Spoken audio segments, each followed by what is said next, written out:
Make statement on the win. Yeah. No, it's a great win for us. Obviously, coming off the road, in a tough 3.5 minute stretch at Marquette, thought we were in that thing, and obviously we crunched that film and we got better tonight. I think the biggest accomplishment tonight, I would say, is just our turnovers. We took care of the ball today. We're averaging, 18 turnovers and +9 in turnover differential. And today we fixed that problem. So I'm very, very happy about that. And, it's just a good overall collective effort. Questions for the student athletes first? Tony just mentioned, coming off that loss, how important was it to come out here and really, show what kind of a team that you can be after the game on Marquette was very close and just the way it ended. Yeah, of course. Obviously, it wasn't the game for the most part, but obviously it's important to. It was it left a bad taste in our mouth, So it was time to kind of, put that in the trash and then kind of reset with this game and this win. And then your performance from three. This team has been struggling from three. What can you say about that? Yeah, we got a bunch of good shooters on this team. Credit to my teammates for being able to find me and give me those open looks. Any night we can hit a lot of threes and a lot of shots, so it just happens and it doesn't sometimes. And what does it say about your bench for you guys to get the production from both of you and the rest of the bench? Yeah, we're deep. We have a bunch of guys that can go 20 plus every night. So when you have that type of roster and you have those type of guys, you take the back seat on some nights, and some nights it's your night. So today was my night, fortunately, and my teammates were able to help me out. Both you guys really had it going early. Talk about the confidence you have and your teammates have in you when you're killing it in the paint and you're on fire from outside. Yeah, it's kind of piggyback off of what I literally just said. My teammates, they instill confidence in me every day, and they're the people passing me the ball. So, yeah, that's basically it.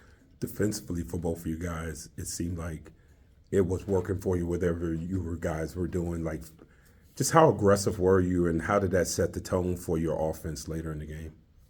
I mean, it comes down to practice every day. We try to make practice super hard, so the game becomes a little bit easier. When it comes to the ball coverage, ball screen coverage, just more about communicating. Making sure that we're in the right spots and just playing hard. And also coming off the Marquette game, just as players, when you watch the film and you see so many good things that you did, how do you kind of apply that? And you don't throw out the bad, but how do you apply the good things, even though that was a tough loss? Yeah, you just go back, you watch film, you look at the good and bad. And obviously we did a lot of good things that night, but unfortunately it didn't go our way. But you go to practice and you take care of the details and the small things, and everything will work out. Any other questions for student athletes? You guys are good. Thank you. Good job, guys.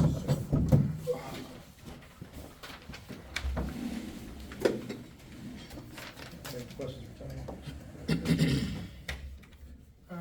Tony, at the first half, I noticed you got off to 8-8 start and everything, and then obviously the bench started producing points, and then after getting an early lead, I noticed Stony started to do a weird 3-2 zone and then a 2-3 zone. Yeah, 2-3. And I noticed that you guys were passing the ball around, and despite the shots not falling in, but then they started to fall in. Were you prepared for that, or? Yeah, I was prepared. I mean, that's what they do. They try to mix it up defensively.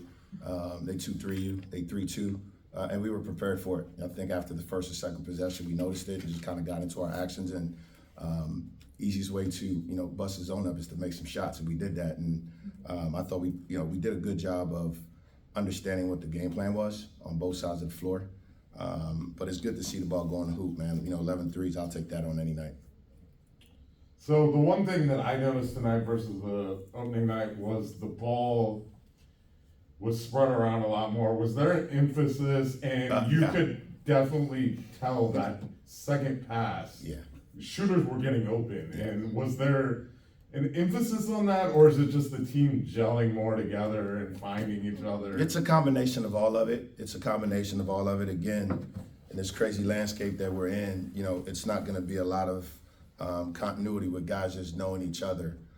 You've got a bunch of fifth-year guys who all want to accomplish certain things. And so I think just understanding, at the end of the day, the thought process the last couple of days was we over me.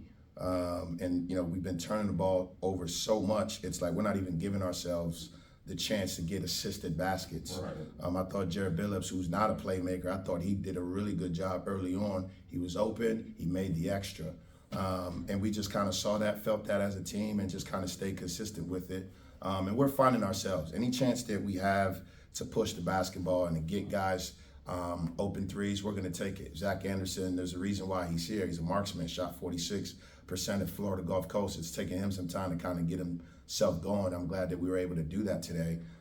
He made a couple, and guys didn't go away from him. And so those little things is going to continue to lead to just help us as a team. And I thought we did a really good job. 18 assists, only 10 turnovers. Like Zach said, we've got a bunch of different guys that can go get you 15 to 20 points. I think it's just about understanding when it's not my night, just being happy for the next man and just waiting on my turn for it to happen. Hey, Coach, great win tonight. Obviously, it is still early in the season, but you guys did a really good job on the offensive boards, really showed a lot of tenacity. How are you preparing the team and keeping that tenacity going later into the stretch and into conference play and then obviously into March? Well, we were number one in the league last year in offensive rebounding, and that is the DNA of this team. We go after the glass. I tell these guys all the time, it's our best offense. And so just being relentless in that category is always going to give us a chance. One thing I noticed after the first game, you mentioned that you wanted you guys to stay on the gas pedal and keep going and going. And tonight, looking at that second half, you did get off the 11-2 run, and it did get a little rocky, but you guys kept inside the game. Was that like you're saying to them in the timeouts, where it's like, guys, just keep your foot on the gas and keep passing the ball and don't blow the lead? Yeah, I mean, we want to play the best brand of basketball that we can play as a team. I tell these guys all the time, we can't play the score. And we're greedy as coaches. I would have loved to put 110 points up. But the way the basketball, the ebbs and flows of basketball, sometimes it is what it is. I've got to get better. I got to get better with my greediness. I mean, we just won by 38 points, and I still feel like we could have played better basketball. But I'm glad that these guys, at least, the biggest thing was sharing the basketball and just really just knowing the game plan. They only had one ball handler, and the game plan was to wear him down, and I thought we did that. One quick question. I know the team's very deep. Austin Ball, what is his status? Is he still recovering? Yeah, so Austin got really, really sick, and Austin was out for several days, and so he's still, he's getting back to being Austin Ball, and so we're just trying to make sure we're just being smart with, kind of his recovery and getting him back up on the court.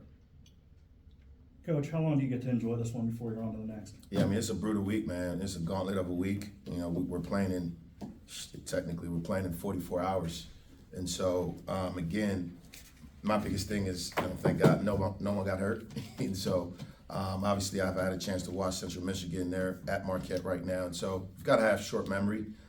This was a good win, but we're not going to be complacent. We're not going to be content. Our objective is to put a banner up. And so, one game at a time, we've got to be able to just execute all the little things. And I thought that today we checked off a lot of those boxes. Coach, you have at least 3 primary ball handlers, point guards, whatever you want to refer to them as. Are you starting to really figure out how to balance their minutes? Yeah, I think so. I think every game is going to give you just a different set of, dynamic. It's always good and comforting to know that you've got several guys that can kind of lead the offense for you. You've got, obviously, Katie Johnson. You've got Braden, who's not a natural point guard, but he's doing it right now. You've got the freshman Justin Begg, who's just as good of a playmaker as anybody we have on the team. And then you've got JQ, who can come in there and give you a spark. And so it's very, very comforting knowing the type of spacing and the type of shooters we have. We've got some pretty good playmakers. And it also helps just kind of our press defense. We're able to get guys in and out and just getting after it, as hard as we can. Well, Braden, do you still think he's more comfortable playing off the ball? Yeah, I think, we give Braden a hard time. Braden's got to know 3 positions, right? He's got to know the point guard position and obviously the right wing and the left wing. And so he's still learning that. He's so coachable and plays with so much fire. It's a joy to coach him. And as he's progressing, I think it's going to be game to game. He's getting the experience that he needs. And obviously we've got a lot of games left. And, hopefully he's continuing to learn what he needs to learn to be, the type of player that I expect him to be. And 3 of their players over 60% of their shots come from three. And tonight, they struggled mightily. Was that one of the things at the top of your scout that you wanted to run them off the line or at least contest? Yeah, we've got our game goals. I won't give you all the secret sauce, Right. Yeah. but obviously, like every other team in America, defending the three is huge, especially against a team like this, who the only way they could stay in the game is two things. We didn't do that well. The fouling part, we bailed them out a little bit. But hitting the three, I thought that even against Marquette, they actually stayed in the game in the first timeout or two because they made some threes, and then obviously it opened up against Marquette. But defending the three is a big thing for us, and we did that tonight. Thanks, man.